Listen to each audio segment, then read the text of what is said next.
What's going on, everyone? This is Clayton Youngberg coming at you from the #1 website for all things Android, AndroidAuthority.com. Today we're going to be giving you an in-depth review and a close look at the Samsung Galaxy S3 for Sprint. We've got the white model. Before we get into any of the software or hardware, more or less, let's just take a look at how this phone fits in the hand. See here that we've got our power button on the right, embedded in our chrome accents. We've got our volume rocker here on the left, also in our chrome accents. On the back we've got our Sprint carrier branding as well as our Samsung Galaxy S3 logo. Here's our LED, our speaker, and then our 8 megapixel rear-facing camera. Got our 3.5mm headphone jack right here on the top, as well as a small microphone. Here's our earpiece. We've got two sensors and a 1.9 megapixel front-facing camera, as well as our LED there. Got our physical home button with some nice chrome accents around there. Our micro USB, which is plugged in right now, and then also another small microphone. This is a 4.8-inch Corning Gorilla Glass 2 screen here, so it's pretty scratch resistant, ding resistant, and it's beautiful. We've got a Super AMOLED display at 1280 by 720p with a pixel density of 306 pixels per inch. Now anyways, let's just go into the main front screen of this phone. When we pop on the lock screen, we can see here we've got a few quick icons down there, including our phone, our messaging, our smart memo, and then our camera application. We've got a nice clock there. We've got some charging notifications here, and then our status bar is pulled downable, if that's a word, when we have our lock screen open. Also, we can just swipe to unlock. Nice fluid motion there. Right here we're greeted with our main home screen where we've got some preloaded widgets from Sprint as well as from Samsung themselves. Here's our Sprint preloaded widgets. Some call it bloatware. This is the Sprint hotspot. We've got our Sprint zone, and we've got our voicemail services there. As we scroll through, we see we have infinite scrolling across all of the home screens. We can technically just go from left to right all the way infinitely. Now here we've got our S-Suggest, which is a native Samsung application, our Media Hub, the Samsung Music Player, and then our home screen here with a nice weather widget. Let's go into our app drawer. We see we've got apps and widgets as well as our downloaded tab there. Go back to all of those.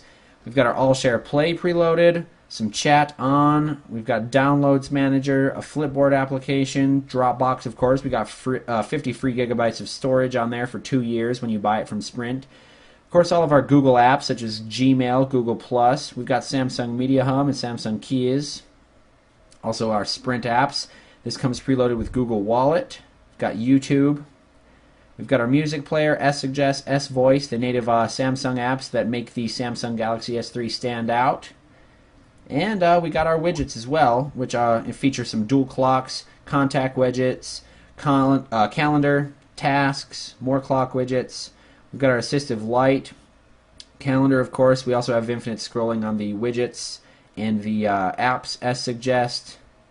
Go through here, music playlist, S-Memo, S-Bookmarks. Now all of those are the native Samsung features. We've got our audio options here, Google Plus posts. Go through. Now how these actually work is you'll grab a widget, and then we can move over to the right or left to an empty home screen. We can set it there, but if we're holding an app, we can bring it down to create folder or create page, or we can also get the app info. But we'll set that there. I haven't set up an account, but as you can see, they're resizable up and down and left and right as well. Makes that really convenient. Allows you to have a nice room on your home screen in case you need more. Anyways, we can pull down our notification bar up here where you see some toggles. We do have a system update available at this point, which will add the brightness slider and a few other things, including a power menu icon and a bunch of stuff like that. But anyways, here's our toggles here. We've got our Wi-Fi, Bluetooth, GPS sound, screen rotation, a bunch of power saving features, airplane mode, sync. This is where we access our full settings menu. We've got Wi-Fi, Bluetooth, data usage, more settings, and under the more settings is where we can enable VPN, NFC, which is a near field communication, as well as Android Beam. You can communicate, send apps, pictures, messages, or web pages via back-to-back Android smartphones that are Android Beam enabled. We can enable S-Beam, which is basically the same thing. We'll go back here. We've got our data usage settings, sound, display, wallpaper. We'll go into our display. This is where we're going to have to choose our brightness. We can choose automatic brightness or actually set brightness. We've got our Smart Stay feature, which actually watches your eyes, as you can see, and whenever you're not looking at the screen, it will attempt to dim the screen or shut it off completely as to save your battery. We have our font style and font size. We'll go ahead and switch up the font just to show you guys. We'll choose the Helvetica S. And now all of our settings and everything is in that. Our entire system is in that font. Anyways, we've got our power saver features, storage, battery, and application manager. We've also got accounts and sync, location services, and security. Now under the security tab, we can choose our different screen lock options, as well as lock screen options, where we can choose an information ticker to show us the news, camera quick access as well. Of course, we have clock, and we can choose our weather as well. We can disable the ripple effect, and then of course during the screen lock we can set whether or not we want motion, face, swipe unlock, face and voice, or a pin. Anyways, we can choose to install unknown sources, which I always do. We can choose device administrators. We can go down to our dock, date and time, accessibility. We've got our developer options that come native with Ice Cream Sandwich, where we can enable USB debugging, and we can also go down and enable Force GPU rendering for 2D hardware acceleration. Now we can go down to our About Device, where we can see that we're running Android 4.0.4. And we do have our Easter egg on here. And we've already seen custom ROMs with Jelly Bean, so I wouldn't be too worried about that. We should be getting it very soon. We've got our kernel version here. Our build is May 23rd. And we have our hardware version, status of the phone and all that. So anyways, let's just check out some of the modifications we made to the lock screen. We'll go ahead and shut it off, pop her back on. Here we go. And as you can see now, we do have our news ticker. Now our news ticker will scroll along like that, and we can see all of our different news stories we chose. We can change it to technology, science, a bunch of different stuff, top stories, and we can also bring it up. So when we bring it up, we can scroll through, select a story, and go to it. We do have our weather set by location, as well as our charging, and then we have our quick controls for camera and all those things. So let's actually use one of these quick controls and check out the camera. Now when we're in the camera, we have a bunch of different settings. We're not able to use the flash because the battery is low. Big deal. Anyways, we can tap and hold the icon, then drag it to edit the position of the shortcuts, which is awesome. There's a lot of cool menus that tell you a lot of stuff about the Samsung Galaxy S3. But let's pop a picture. As you can see, it can take them pretty fast just by tapping. But anyways, we'll go ahead and check out our settings. And in our settings, we can choose the edit shortcuts, self-portrait mode, shooting mode, single shot. We can do burst shot, HDR, smile shot, beauty panorama cartoon, share shot, which instantly uploads them, and buddy photo share. We have our scene mode, where we can choose portrait, landscape, night, a bunch of different cool stuff. We've got our exposure value, focus mode, timer, effects. We can choose our resolution here. We always want our resolution to be the highest possible, 8 megapixels there. We've got our white balance, our ISO, our metering, anti-shake, auto contrast, just a bunch of different settings for this. Here's our focus settings. We have macro, face detection, autofocus, and then we can use our front-facing camera. What's going on? This is a 1.9 megapixel front-facing camera, by the way.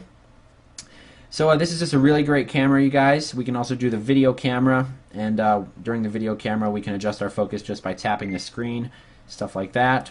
Very cool. Check out some of the other apps, such as the browser now.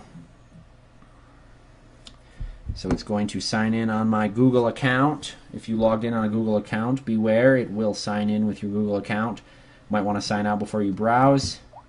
Go ahead and click back so it doesn't do that. We're going to go to our Sprint Power Deck, it looks like. Now to change the brightness on our websites, we will go to Brightness and Colors. We will deselect Automatic Brightness, and we can click OK. Anyways, while this is just loading, we can show you some of the options here. We can share the page, new window, of course add bookmark, desktop view, which is awesome because I always like that. This supports Flash, and we're going to see some HTML5 integration as well. It supports that. We can go to our browser settings, where we have our labs, where we can enable our quick shortcuts, our quick controls and stuff like that, as well as full screen browsing. Anyways, this is our tab manager. If we add some more like this, we can do that once again even. And we can scroll through just like that. To delete a tab, we just simply press the little minus key up there. And we can add incognito windows so it doesn't track our browsing and search history. This is our refresh button. Here is our bookmarks. It loads them from your Google account, our history, and our saved pages. So that's very cool. We'll go back. Anyways, let's check out a few of our other Samsung applications on here, such as the S Memo. The S Memo is pretty cool. It's nothing like the LG Optimus where you can kind of access it at any moment. This is just more of like a drawing application. We'll check this one out. This is in the view mode. We can also edit the pictures, add some stuff on there. Some cool stuff like that. Now, anyways, we can go back. We can choose our recent applications by pressing and holding the home button, where we can slide to remove them or easily access them by simply clicking. Now we can remove all just like that, and then also enter our task manager by clicking there. Under our task manager, we can see which applications are running. It looks like there's none. We have a list of our downloaded applications, and then we have our RAM, where we have 1.6 gigabytes clear, which is fairly good.